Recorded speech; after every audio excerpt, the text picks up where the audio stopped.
Bonjour. Aujourd'hui, on va parler de la notion de solubilité. Alors la solubilité, c'est quoi? J'ai mis la définition ici, on va la lire ensemble et j'ai souligné quelques mots, ça va être des mots assez importants, mine de rien. Donc la solubilité, c'est la grandeur physique qui caractérise la capacité d'un corps, qu'on va nommer soluté, à se dissoudre dans un autre qu'on va nommer solvant.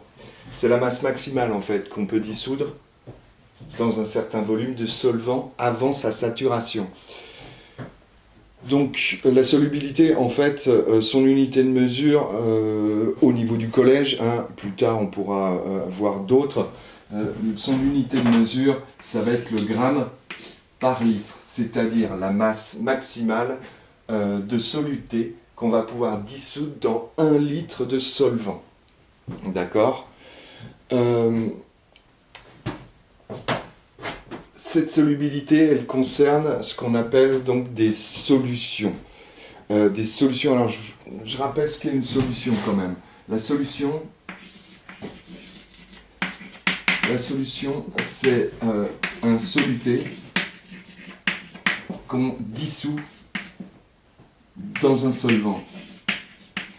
En fait, c'est un mélange. Un mélange mais particulier, c'est un mélange qu'on dit homogène. Homogène. C'est-à-dire, partout où on regarde, on voit la même chose.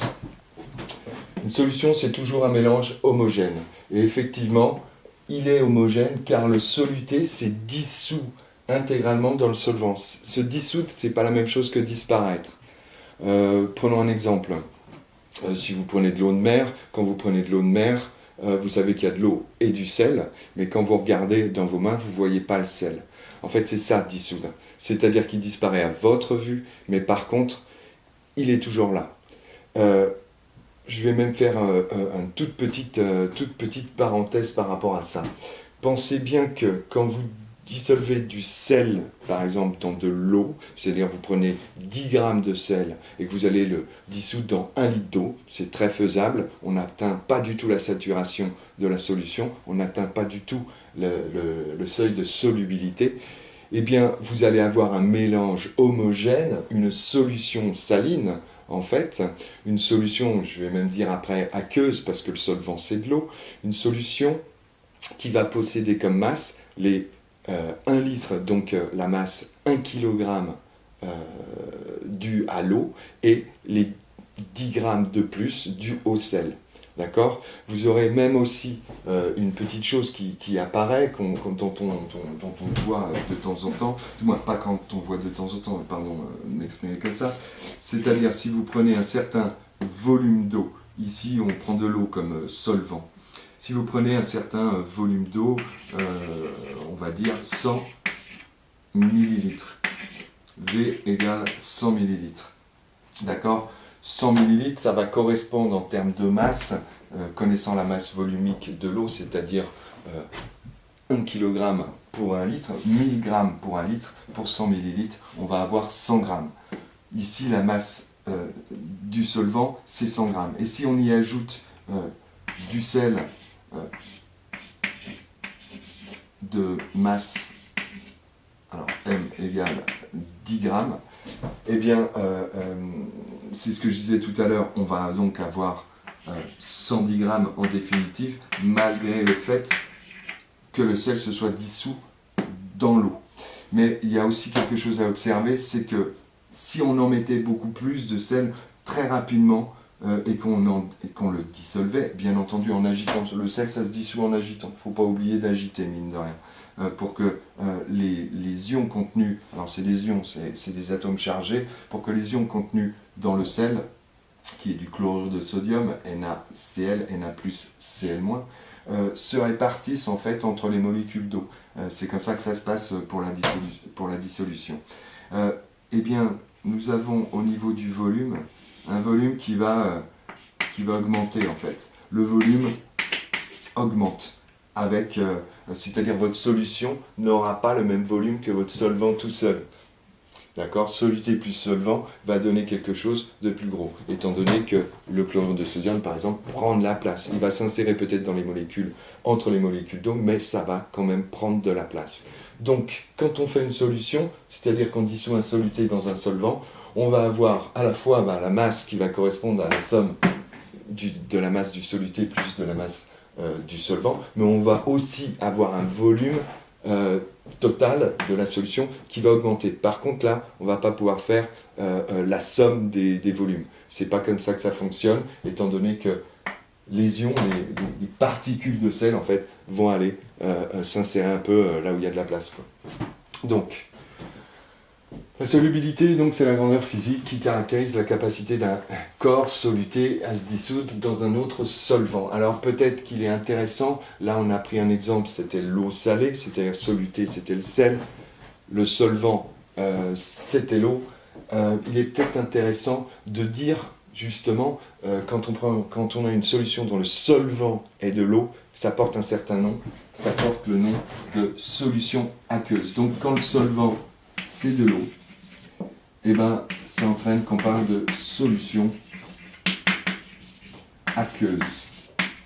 Et il y en a plein des solutions aqueuses, il y en a véritablement plein, et au collège, on va beaucoup s'intéresser à ces solutions aqueuses. C'est d'ailleurs pour ça qu'en 5e, on s'amuse à faire un test avec, vous savez, le sulfate de cuivre anhydre, poudre blanche qui devient poudre bleue, quand il y a de l'eau dans un certain liquide, et donc souvent dans une certaine solution. Solution aqueuse veut dire il y a de l'eau, ça ferait réagir le sulfate de cuivre anhydre et il deviendrait hydraté, donc il deviendrait bleu. Donc quand le solvant c'est de l'eau, c'est une solution aqueuse. Le plus classique effectivement au collège, c'est qu'on va s'intéresser aux solutions liquides, d'accord? Solutions liquides. Vous allez voir, juste, j'en parle un petit peu après, continuons un petit peu cela. Donc j'ai parlé ici, c'est la masse maximale qu'on peut dissoudre dans un certain volume de solvant avant saturation du liquide, saturation du solvant. Alors il y a deux autres mots peut-être que vous pouvez entendre, c'est-à-dire avant d'avoir atteint la solubilité, on va parler d'un solvant, d'une solution, insaturée. D'accord? Puis on arrive à ce seuil, à cette solubilité où là on est saturé. Et puis, au-delà, eh bien, il y a sursaturation. Sursaturation, c'est-à-dire que, pour l'exemple du sel, le sel ne se dissout plus. Et on va obtenir, quand il y a sursaturation, on va obtenir un mélange qui n'est plus homogène, qui n'est plus une solution, en fin de compte, mais qui sera un mélange hétérogène. C'est-à-dire si on a... Alors, pardon, je vais écrire là, en plein milieu. Si on a sursaturation, eh bien, ça va entraîner la création d'un mélange, mais ce coup-ci, hétérogène. Effectivement,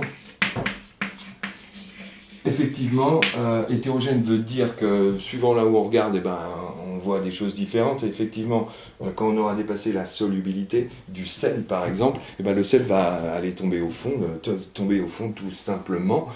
Il est en excès, la solution, le solvant ne peut plus accueillir plus de soluté, et ce qui fait qu'on a un dépôt de sel cristallisé au fond. C'est tout simplement ce qui peut se passer. Je ne sais pas si vous connaissez la mer morte, on est au max, c'est-à-dire on a atteint à peu près la solubilité du sel de cette mer qui est à 400 mètres en dessous du niveau de la mer des autres mers. C'est une mer qui est excessivement chargée, qui est saturée en sel. On ne peut plus rajouter de sel, vous ne pourrez jamais dissoudre du sel dans de l'eau de la mer morte.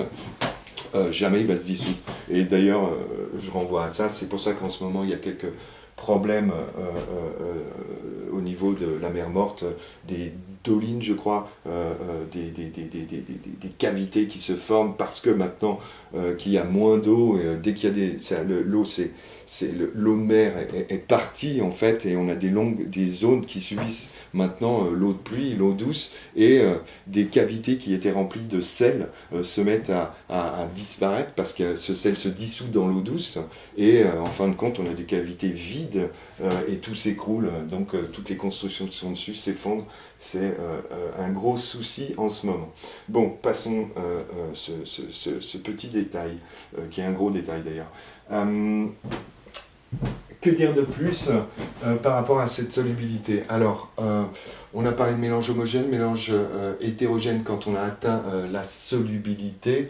Oui, alors juste comme ça pour vous donner des valeurs, histoire de le sel, on peut à peu près dissoudre. Alors, où puis-je le marquer ici? Le sel, effectivement, on peut le dissoudre dans l'eau et on peut en mettre. Alors, c'est ça aussi l'important, peut-être qu'il faudrait rajouter à cette définition que tout dépend de deux autres grandeurs physiques en fait. Tout est en relation avec deux autres grandeurs physiques. C'est la température, effectivement, elle joue un rôle sur cette solubilité, et la pression quand il s'agit de gaz. On parlera, là j'ai parlé de solution liquide, mine de rien, on va parler de soluté solide. Il y a d'autres cas où on peut avoir un soluté gaz, et exemple CO2 qui peut se dissoudre dans la mer, donc dans de l'eau. On peut aussi avoir un soluté solide qui peut se dissoudre dans un solvant solide. Et là, on pourrait s'amuser à parler d'alliage. Exemple la fonte, fer plus carbone. Donc ça devient un mélange toujours homogène, une solution solide en fait homogène. Et on ne peut pas mettre tout ce qu'on veut, c'est-à-dire on peut aussi atteindre une saturation, et effectivement on ne peut pas dissoudre le carbone en quantité énorme dans une certaine quantité de fer, par exemple. Donc, pour en revenir à tout dépend de la température et pression, effectivement, pour en revenir à notre sel, alors la solubilité c'est petit s. Donc la solubilité du sel, on va mettre NaCl, dans 1 litre d'eau, elle est égale, alors de mémoire, je crois que c'est 357 grammes par litre à une température de 0 degré Celsius, et je crois qu'elle monte à 390 grammes par litre quand la température avoisine les 100 degrés Celsius. Alors vous noterez qu'on ne va pas parler de dissolution du sel à des températures dans l'eau, à des températures inférieures à 0 degré Celsius, parce qu'effectivement à inférieur à 0 degré Celsius, l'eau est solide. Quoique, on pourrait se poser un peu la question, parce que mine de rien, la solution d'eau salée ne va pas être solide avant des températures. Elle peut descendre à des températures, rester liquide à des températures inférieures à moins 7 degrés Celsius, ou moins 8, moins 10, je ne sais plus exactement. Donc, en tout cas, on ne va pas parler de solubilité quand même en dessous de 0 degré Celsius, juste pour être un peu dans l'absolu, et pour être simple en fin de compte. Et on ne parlera pas effectivement de température supérieure à 100 degrés Celsius, parce que là, notre eau liquide s'est vaporisée et c'est devenu de la vapeur. Ici, donc on a la température de fusion de l'eau et la température de vaporisation de l'eau. Voilà pourquoi on va parler de ces deux températures-là. Donc voilà, maintenant une autre solubilité qu'on pourrait voir, le sucre, lui, la solubilité du sucre dans l'eau, c'est aussi intéressant à connaître. On est environ carrément à 2000 grammes, c'est-à-dire 2 kg par litre. Alors vous remarquerez, en gros, à 20 degrés Celsius, on va dire. En gros, ce qu'il faut remarquer, donc, on a une augmentation de cette solubilité. En fait, l'eau peut accueillir plus de sel, peut dissoudre plus de sel quand on augmente la température, d'après ce qu'on voit là. Alors, c'est le cas à peu près je crois, de tout soluté solide qu'on va dissoudre dans un solvant liquide. Maintenant, il y a une grande différence, je vous parlais de pression tout à l'heure, donc de gaz, il y a une grande différence maintenant avec les gaz qu'on peut dissoudre dans un liquide. Ça va être l'effet contraire. En fait, dans une eau chaude, où la température est plus élevée, on va avoir moins possibilité de dissoudre des gaz. C'est-à-dire, en gros, cette histoire de réchauffement climatique, quand on a une mer dont la température globale augmente, eh bien, cette mer peut moins, on va dire absorber, mais on va dire dissoudre plutôt, le CO2 qui est présent dans l'air. Effectivement, c'est un puits de carbone, la mer est un puits de carbone, et c'est très intéressant parce qu'elle va dissoudre le CO2 présent dans l'atmosphère, et donc ça nous permet de ne pas avoir trop de CO2 qui va participer à l'effet de serre en fin de compte. Ce CO2, elle s'en sert pour tout simplement, pour par exemple les coquillages se servent du carbone pour faire leurs coquilles, en fait, tout simplement. Bon, puis il y a d'autres processus et d'autres choses pourquoi c'est utile, et puis c'est utile aussi tout simplement à la flore qu'on a, à la flore marine. Donc voilà. Donc, par contre, si on descend les températures, eh bien là on va pouvoir mettre plus de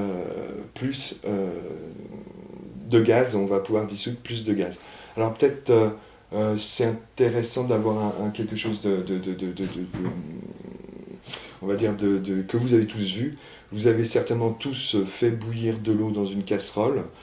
Effectivement, l'eau qui sort du robinet que vous avez mis dans la casserole, elle a du gaz dissous, de l'air dissous, du diazote dissous en elle.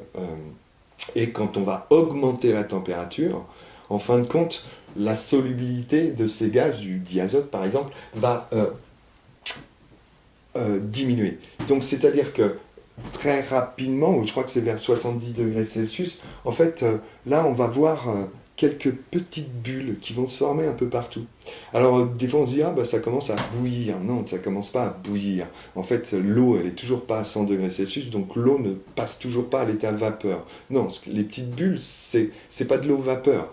C'est pas dû à la vapeur d'eau qui veut partir avant l'heure. Non, c'est dû au fait que le gaz dissous, étant donné qu'on a augmenté la température, eh bien, on atteint le seuil de solubilité. Et donc ce gaz va se reformer, va redevenir du gaz, justement. Ce gaz qui était dissous redevient à l'état gaz et veut s'échapper. Et on le voit sur les bords parce que c'est plus facile pour lui. Ça fait des micro-gouttelettes, puis après un peu plus grosses, et puis hop, ça s'efface. Donc, ce cas de faire bouillir de l'eau et de voir des petites bulles, en fin de compte, c'est juste dû à la température. On augmente la température, on descend donc la capacité des gaz qui étaient dedans à être dissous, et ils redeviennent du gaz. Voilà l'action. Alors peut-être pour finir, en fin de compte, parlons de pression un tout petit peu. Effectivement, la pression est aussi une grandeur physique qui va intervenir dans la solubilité. Alors ce coup-ci, des gaz. Donc quand un gaz se dissout, prenons encore une fois la mer. Quand vous avez la mer, bien entendu, vous savez, parce que vous en avez entendu par rapport aux plongeurs, plus on va descendre sous l'eau, plus la pression augmente. Et bien, cette pression, quand la pression augmente, la solubilité, elle aussi, augmente. Et on a un cas, pour s'en souvenir, effectivement, qui est intéressant pour nous, c'est les plongeurs qui vont très profond. Ces plongeurs, quand ils descendent très profond, la pression autour d'eux, la pression des gaz va augmenter, ce qui fait que la solubilité augmente, c'est-à-dire l'air qu'ils vont avoir à l'intérieur, ou l'oxygène et tout ça, qui vont avoir l'azote, qui vont avoir à l'intérieur du sang, c'est-à-dire que ces gaz vont se dissoudre dans le sang qui est une solution, c'est liquide, eh bien, va augmenter fortement. Et donc, quand on va remonter à la surface, on va avoir une pression qui va descendre, et donc une solubilité qui va descendre, Et c'est le même effet que dans la casserole.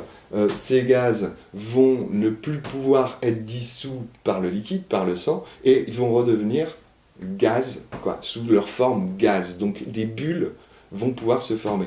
Et donc les plongeurs, s'ils n'attendent pas, ils ont des paliers, ce qu'on appelle des paliers de décompression. Si jamais ils remontent trop vite, en fin de compte, les gaz vont former des bulles dans leur sang et il y aura une embolie pulmonaire. On joue sur le fait que pour passer à l'état de gaz, il faut un certain temps. Ça ne se fait pas instantanément, en fin de compte. Le gaz qui est dissous dans le liquide ne va pas d'un coup redonner une bulle. Donc on joue sur la lenteur et on laisse s'adapter le corps pour que le corps, justement, fasse partir tout ce gaz en excès, en fin de compte, et qui risquerait dans les veines de faire des bulles. Donc voilà ce que je pouvais dire sur la solubilité. C'est important parce qu'il y a tellement de solutions salines par exemple, de solutions en chimie en fait, d'études de solutions en chimie. Donc les mots importants, dissoudre, c'est pas du tout disparaître, tout est là, la matière est conservée, c'est toujours cette histoire de les masses, tout ce qu'on trouve avant on le retrouve après. Les solutés, on peut y en avoir plusieurs sortes, liquides, solides et gazeux, et gaz. Les solvants, pareil, on en a toutes les formes. Alors non, le solvant, je ne vais pas parler de solvant gaz, parce qu'en fait c'est un peu autre chose. Quand on a des solvants gaz, en fait c'est des mélanges de gaz, c'est toujours homogène. Au bout d'un certain temps, c'est dû à ce qu'on appelle le mouvement brownien. L'agitation thermique fait que toutes les molécules qui, vous le savez, sont assez espacées, vont aller se mélanger de façon homogène de toute manière. Donc on ne parle pas de dissolution de gaz dans un gaz, par exemple, c'est pas le cas. Alors peut-être aussi autre chose, un dernier mot qui est intéressant, souvent on dit que le sel absorbe l'eau. Et bien en fait, et là je viens de vous parler que l'eau dissout le sel. En fait c'est juste une histoire de proportion. Si vous avez un gros tas de sel et un peu d'eau, le sel absorbe l'eau. Si vous avez beaucoup d'eau et un peu de sel, le sel va pouvoir dissoudre l'eau. Donc voilà un peu les choses. Je vous ai dit qu'il fallait agiter, oui, parce qu'on oublie souvent de le faire. La mer, ça s'agite tout le temps, donc c'est pour ça que le sel se dissout bien. Quoi d'autre que je pouvais amener par rapport à tout ça? Non. Et bien voilà, voilà une vue d'ensemble sur la solubilité. Bien, je vous remercie et au boulot avec des pauses certainement, des mots nouveaux à connaître au fil du temps, bien sûr. Au boulot.